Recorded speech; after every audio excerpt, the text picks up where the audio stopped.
పెహల్గాం ఉగ్ర దాడి నేపథ్యంలో త్వరలో ప్రారంభం కావాల్సిన అమర్నాథ్ యాత్రపై సందేహాలు ఏర్పడ్డాయి. అమర్నాథ్ యాత్ర బేస్ క్యాంప్ పెహల్గాంలోనే ఉంటుంది. ఇప్పుడు ఉగ్ర దాడి కారణంగా యాత్ర జరుగుతుందా, ప్రభుత్వం అనుమతిస్తుందా, అనుమతిచ్చిన భక్తులు ధైర్యం చేస్తారా అనే అనుమానాలు వ్యక్తమవుతున్నాయి. పెహల్గాంలో టూరిస్టులపై ఉగ్రదాడి నేపథ్యంలో అమర్నాథ్ యాత్రపై ఏర్పడ్డ అనుమానాలను పటాపంచలు చేసింది భారత ప్రభుత్వం. అమర్నాథ్ యాత్ర సజావుగా సాగేలా చర్యలు చేపడతామని కేంద్ర వాణిజ్య పరిశ్రమల శాఖ మంత్రి పీయూష్ గోయల్ చెప్పారు. యాత్రను ప్రభుత్వం పూర్తి భద్రతతో విజయవంతంగా నిర్వహిస్తుందని హామీ ఇచ్చారు. కశ్మీర్లో పర్యాటకం తిరిగి త్వరలో ప్రారంభమవుతుందని పీయూష్ గోయల్ విశ్వాసం వ్యక్తం చేశారు. కశ్మీర్ అభివృద్ధిని ఎవరూ అడ్డుకోలేరని తేల్చి చెప్పారు. భారతదేశం ఎన్నటికీ ఉగ్రవాదాన్ని సహించదు, అలాగే పాక్తో సంబంధాలు కొనసాగించబోదని స్పష్టం చేశారు.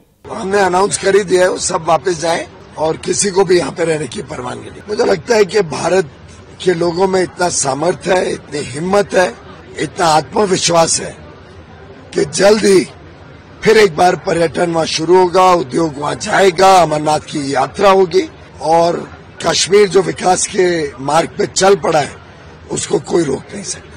జూలై 3 నుంచి అమర్నాథ్ యాత్ర ప్రారంభం కావాల్సి ఉంది. ఆగస్టు 9 వరకు నిర్వహించేందుకు ప్లాన్ చేశారు. అమర్నాథ్ యాత్ర 2 మార్గాల నుంచి ఒకేసారి ప్రారంభం కానుంది. అనంతనాగ్ జిల్లాలోని పహల్గాం నుంచి, అలాగే గందేర్బాల్ జిల్లాలోని బాల్తాల్ నుంచి ఈ యాత్ర ప్రారంభమవుతుంది. దీనికోసం ఏప్రిల్ 14 నుంచే రిజిస్ట్రేషన్లు ప్రారంభమయ్యాయి. 5 రోజుల్లోనే యాత్ర కోసం సుమారు 2 లక్షల మంది ఆన్లైన్, ఆఫ్లైన్లో రిజిస్ట్రేషన్ చేసుకున్నారు. Punjab national bank, state bank of India, Jammu Kashmir bank, Yes బ్యాంకులకు చెందిన దేశవ్యాప్తంగా 533 బ్యాంకు శాఖలలో యాత్రికుల రిజిస్ట్రేషన్ ప్రక్రియ జరుగుతోంది.